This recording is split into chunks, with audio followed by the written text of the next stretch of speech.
Durante muitos anos, o Brasil foi o paraíso para os rentistas.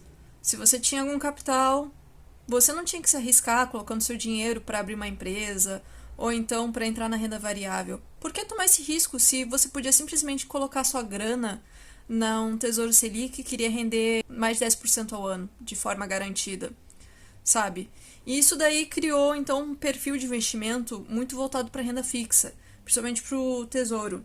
E fazia sentido no início. O Brasil aumentou muito a sua taxa de juros, principalmente para atrair a atenção e o capital estrangeiro, pois nós tínhamos uma má reputação, né, de não pagantes e de caloteiros para dívidas externas. Então, foi uma das formas de poder atrair esse público para o investimento em nossas terras brasileiras. Mas, atualmente, isso não está fazendo muito sentido.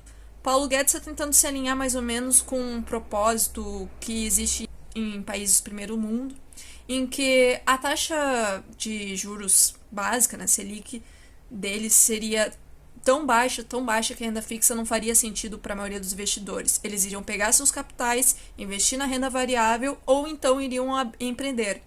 Abrir empresas, que iriam contratar pessoas, que iriam se tornar consumidores e assim criar um giro de economia. Esse dinheiro não iria ficar parado e a pessoa não poderia ter uma vida só de rentista. Isso não faria sentido algum. Esse dinheiro muitas vezes ia inclusive perder para a inflação, dependendo onde você vai deixar parado, como poupança.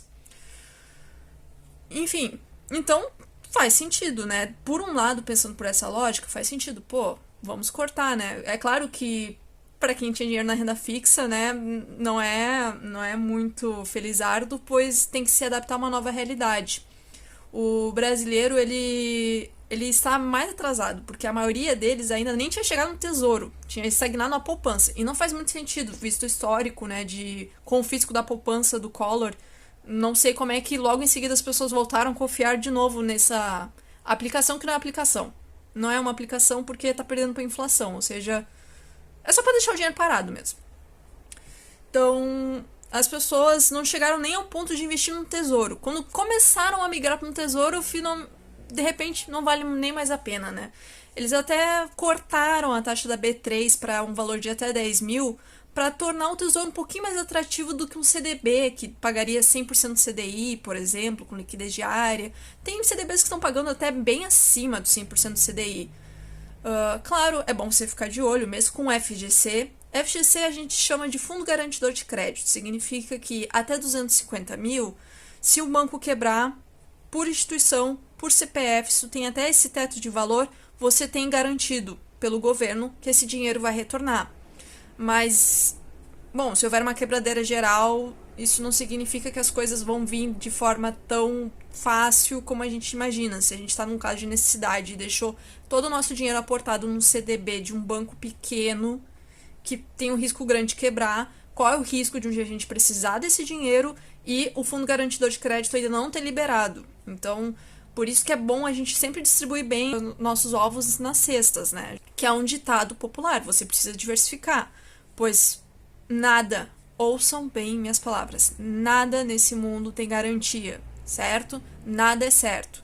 Então tem um pouquinho em CDBs nos bancos, tem um pouquinho até mesmo em poupança, por que não? Tem um pouco em tesouro direto, tem um pouco em renda variável, tem um pouco em ações estrangeiras para dolarizar os seus rendimentos, tem um pouco em ouro, que é uma boa reserva de valores, tem um pouco em tudo. Mas faça de forma inteligente, não vá colocar em furada, sabe? Não é porque tu vai diversificar que tu vai comprar bobagem. Mas enfim, voltando à história da renda variável. As pessoas então estão migrando para a renda variável. Mas o que acontece? Lá nos Estados Unidos, que a renda fixa sempre pagou muito pouco, existe já uma cultura de investimentos na renda variável. Então, é muito habitual, sabe? 80% da população, se não me engano, é um número bem expressivo, estão na Bolsa de Valores. No Brasil, esse número está começando a crescer. Chegamos ao patamar de uns 2 milhões, se não me engano. Houve um crescimento muito acentuado nesses últimos 2 anos. Isso vem acompanhado, claro, com a queda da taxa de juros Selic, vem acompanhado com o aumento de educação financeira, principalmente na questão informal. As escolas ainda não são um lugar propício para a educação financeira, não tem não costumam oferecer educação financeira. Está vendo mais em YouTube, por meio de livros, enfim, blogs, cursos. É mais ou menos por aí que está surgindo esse braço que se chama educação financeira. Infelizmente, nossas escolas, né, não se movimentaram para isso. Falta papel higiênico numa escola pública. Eu acho que temos outras prioridades. E também pela questão de aumento de corretoras, né, que tem corretoras e bancos, e com essa concorrência tem então acirrado também os preços. Então existem home brokers com corretagem zero. Então isso facilitou a vida do cidadão comum para começar a adentrar na bolsa. Só que ao mesmo tempo, no meio desse boom de renda variável, infelizmente, existe muitas pessoas que se aproveitam da necessidade do outro, do desespero do outro, e fazem propostas até mesmo, sabe, sem cabimento, de ganhos muito altos. Muito altos e muito rápidos e muito fáceis. Passa a seguir meu método, compre aqui embaixo meu curso. Não tem mistério, essa daí em 90% das vezes vai ser furada. Estou falando mais especificamente da modalidade day trade. Day trade é a modalidade que você entra numa renda variável, pode ser ações, pode ser opções, pode ser mini dólar, índice, enfim. E você vai fazer sua movimentação dentro do mesmo dia. O que acontece? Os ganhos tendem a ser maiores, realmente, mas as perdas também. Muitas vezes você vai entrar alavancado e muitas vezes você vai perder muito mais do que você tinha. E muitas pessoas que dizem que vivem disso e que ganham lucros astronômicos disso, não vivem disso. Vivem de vender cursos, vendem de vender sonhos de viver disso.